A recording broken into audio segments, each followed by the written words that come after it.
آپ تشریف فرماتے ایک شخص آ گیا، اس نے کہا یہ علی آپ مجھے ایک بات بتائیں، آپ جس رب کی نماز پڑھتے کبھی دیکھا بھی ہے؟ اور جب تک بندہ اپنے من کو ستھرا نہ کرے تو اس سٹیج پہ نہیں پہنچ سکتا۔ حضرت علی نے فرمایا کیا کہا؟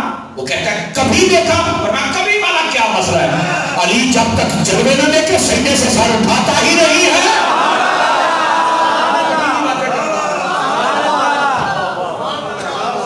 بتائیں ان جلووں کا عالم کیا تھا؟ ان جلووں کا عالم الحدیہ کے اندر یہ بات موجود ہے۔ سیدنا علی اور مرتضیٰ شیر خدا ایک جنگ میں تھے، آپ کی پنڈلی میں تیر لگ گیا، مشہور بات آپ نے سنی۔ تو وہ جب پھینکے تھے تو تکلیف ہوتی تھی۔ ایک شخص نے کہا بھائی جاؤ نماز کا ٹائم ہونے والا ہے، نماز سے علی نے چھڑنی نہیں۔ اب یار بڑے سوچنے والی بات ہے، چلو دو لمحہ فکریہ والی باتیں بھی کر لیں، آپ پڑھے لکھے بیدار مغز لوگ بیٹھے ہیں۔ حضرت علی اور مرتضیٰ شیر خدا نماز چھوڑتے ہی نہیں، تیر لگ جائے تب نہیں چھوڑی۔ نبی پاک گود میں آرام فرماتے خیبر کے دن سورج ڈوب گیا تب نہیں چھوڑی، حضور سورج کٹ ہوتے ادا پڑھنا۔ علی چھوڑ نہیں سکتے تھے، بیٹھے ہیں نا، چھوڑ سکتے تھے نا، آپ نے تو چھوڑی نہیں، نہیں میں پڑھنے کی ادا ہے۔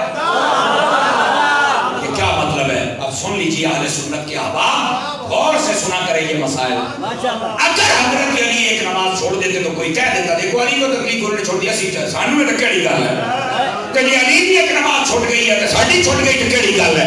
پر علی کو پتا تھا نا کہ مجھے ماننے والے کئی ایسے آئیں گے کہ جو بنگی چرسی نشئی بے نمازی فاسق فاجر یہ ہوں گے، ان کے منہ پر بھی تماچا مار دو، علی کو ماننا ہے تو بنگ پی کے نہیں سجدے میں سر رکھ کے مان۔ علی وہ ہے جو نماز چھوڑتا نہیں، تو کس علی کا ماننے والا ہے کہ نماز پڑھتا ہی نہیں؟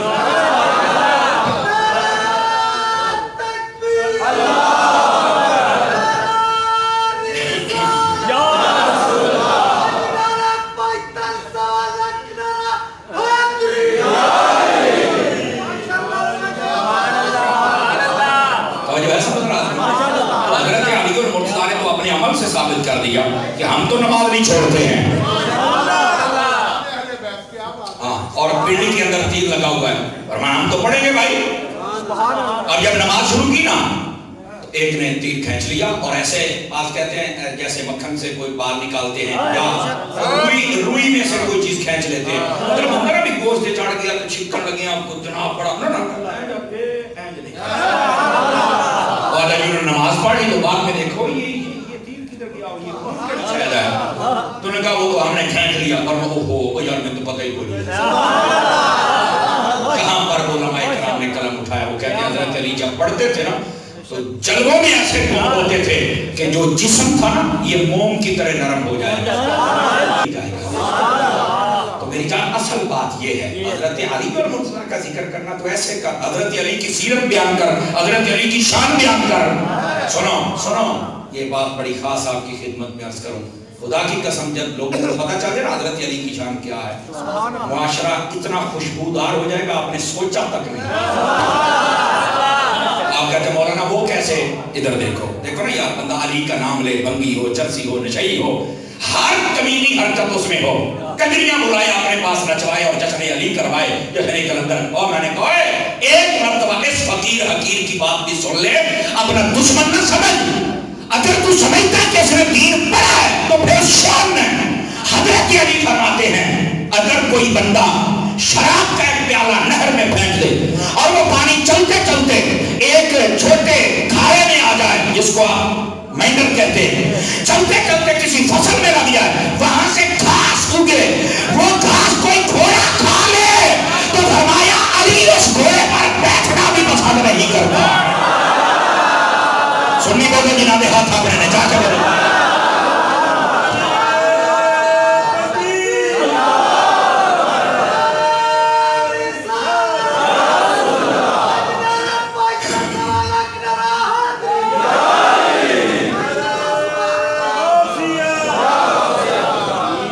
جس کو لطف آیا ہے وہ ذرا چہرہ کھلا ایس علینو مانو، ایس علینو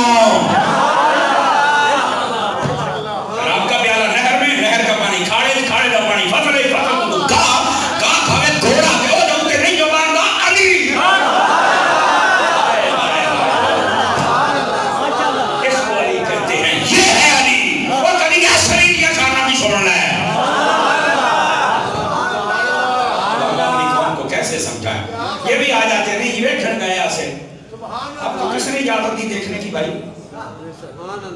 کمال والی بات ہے. ایسے لوگوں کو دیکھنے سے بہتر ہے رب کا قرآن کبھی دیکھ لیا، کبھی تلاوت کر لیا. سمجھ آ رہی ہے نا؟ کیونکہ حضور اکرم علیہ السلام نے فرمایا نا القرآن مع علی والعلی مع القرآن. یہ حدیث شریف ہے. فرمایا قرآن علی کے ساتھ ہے اور علی بات ختم. اب اتنی بات سن کے آپ نے سبحان اللہ کہہ دی، لیکن میں تو کئی ہر جمعے کئی نئے چہرے عاشقان مصطفیٰ کے دیکھتا ہوں دور دراز سے تشریف لاتے ہیں. تو یہ بات ذرا سنیے گا بھئی، بات سن کے چلے جانا یہ کمال نہیں. کمال یہ ہے اس بات میں سے جو اصل بات ہے. اس میں اصل کیا ہے؟ میں نے کہا اس میں اصل ہے نا، اس میں ادھر دیکھیے نبی پاک نے دو چیزوں کو اکٹھا کیا ہے. علی اور قرآن اکٹھے ہیں. چند بندے سمجھے تو چاند جی کوئی نہیں اپنے سنی نہیں ہے. علی اور قرآن اکٹھے، اور یہ حدیث صحیح ہے. جہاں علی وہاں قرآن، اور جہاں قرآن وہاں علی. میرا صرف یہ سوال ہے، کئی بندے اس نے قرآن کی محفلیں کرتے ہیں. میں سینہ تنگ نہیں کر اللہ کی قسم اٹھا کے کہتا ہوں، میں کہتا ہوں تو میں نے ساری رات قرآن کی محفل کی ہے. بتا کبھی علی کی محفل بھی کی ہے زندگی میں؟ آواز کمزور والی آ گئی نا حضرات کی. جاؤ ان لوگوں سے پوچھو علی کی محفل کون کرے گا؟ وہ نہیں کریں گے. میں نے کہا اگر نہیں کرے گا نا تو قرآن اور علی اکٹھے. صرف قرآن علی کو نہیں، تم ہی فارغ ہے. دوسری طرف آئیے سنی جا کے بولے حضرت علی کا ذکر کیا جاتا ہے، بلکہ سلام بھی ہو تو علی مولا. میں بڑی گل ہے. میں نے کہا بتا قرآن پڑھ کے سنا، حافظ کی تراویح پڑھ کے لکھا. کہتا ہے کہ نہیں. میں نے کہا دو چیزیں اکٹھی ہوں گی تو تب کامل بنے گا. میں ایک بار نہیں، میں دونوں بازو کھڑے کر کے کہہ رہا ہوں، اور اپنے کعبہ کی قسم ہے یہ مقدر سنی تیرا ہے کہ ایک ہاتھ میں دامن قرآن کا ہے، دوسرے ہاتھ میں دامن علی کا ہے.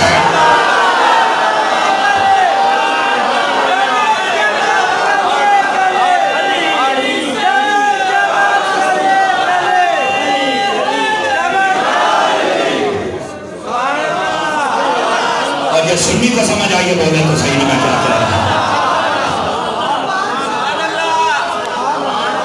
ہوں، ان کو سواد آیا کہ کوئی نہیں آیا؟ دو چیزیں اکٹھی کرنا. حضور نے فرمایا جہاں قرآن ہوگا وہاں علی ہوگا. نہیں فرما رہے اور جہاں علی ہوگا وہاں قرآن. حضور نے اکٹھا کیا. اور اگلی بات تھی ڈاکٹر صاحب اللہ آپ کو خوش رکھے، اگلی بات بھی سنیے. صرف یہاں تک نہیں، حضور نے فرمایا دو چیزیں میں تمہیں دے کے جا رہا ہوں. دو چیزیں. کون کون سی؟ فرمایا قرآن اور ایک اہل بیت. فرمایا یہ دونوں ایسے اکٹھے ہیں، نہ دنیا میں جدا ہوں گے نہ یہ حشر والے دن. فرمایا حتی یردا علی الحوض، میرے حوض کوثر پر بھی قرآن بھی اکٹھا آئے گا اور اہل بیت بھی اکٹھے ہوتے ہیں.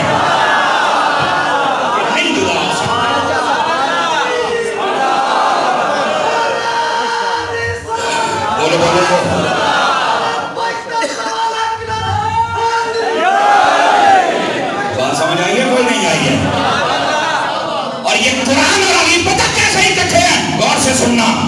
اگر جملہ سمجھ آئے اور دل میں تھوڑا سا ہلچل پیدا ہونا تو پھر بولنا.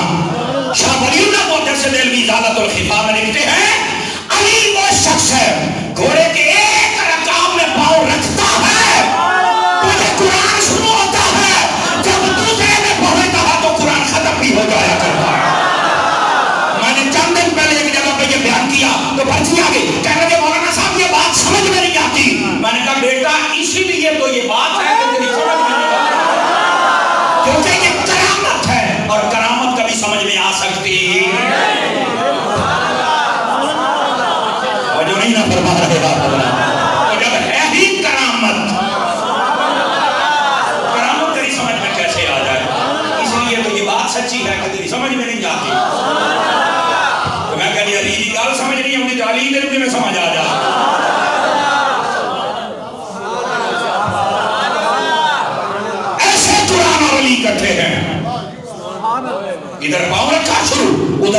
یہ تو 2 سیکنڈ بھی نہیں لگ دے. اور میں کہا پتر تو ٹائم نہ گھن تو وے پڑھا گا ٹائم نہ گھن. اور یہ آگے معراج کا مہینہ شروع ہونے والا نا, کئی بندوں ابھی اس الجھن میں ہیں.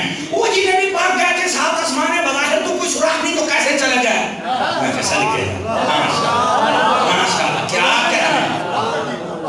میں نے کہا یار یہی بات ایک مرتبہ حضرت خواجہ غلام حسن سباگ رحمۃ اللہ علیہ فتح الشریف ریا میں آپ کا مزار ہے اور خطیب کئی مرتبہ حاضر ہوا ہے. بڑا سچا بابا ہر ویلے آئیں گے اپنے منہ پہ کپڑا پا کے اتنے حسین و جمیل تھے جو کافر دیکھتا تھا مصطفیٰ کا کلمہ پڑھ لیتا تھا. اتنے حسین و جمیل تھے خواجہ غلام حسن سباگ رحمۃ اللہ علیہ. آپ نے تقریر فرمائی تو بیچ میں سے ایک بندہ بیٹھا تھا, اللہ کو برکت, بیچ میں ایک بندہ بیٹھا تھا. اور نے کہا حضور میں ایک بات سمجھ نہیں آئی. آپ نے اینکر کے اتنی تقریر سن کے بھی اگر کسی کی کاری شارٹ ہے نا تو میں سمجھتا ہوں ساڑھی کمپنی دا ہی نہیں. اچھا خواجہ غلام حسن سباگ رحمۃ اللہ علیہ آپ نے فرمایا مسئلہ کیا ہے. اس نے کہا یار مجھے یہ نہیں سمجھ آتی نبی پاک کیسے کراس کر گئے, کیسے آ گئے. سبحان اللہ. مقدار سناؤں آپ تذرہ جنہیں تھکے چھکے بیٹھے ہو نا, انہوں نے جداروں کے گوڑے چھوڑے چھڑ گا. کیا سوچ رہے معراج کی باتیں تو آگے کریں گے نا. حضرت خواجہ غلام حسن سباگ کہا یہ آتے ہوا ہے مسئلہ نہیں بھی ایسا میں جب تک کینے گئے تھے کینے آئے. آپ پہنی کر کے اٹھے, آج محراب سی نا مسیدہ بھی چکا دے بھی چپاک ٹپ گئے. نکل کے اندر بھی آگے دوان پہ آگے تھے تے فرمایا لکھن ٹپنا نے قامت اسی کار گئی نے تو نبی نے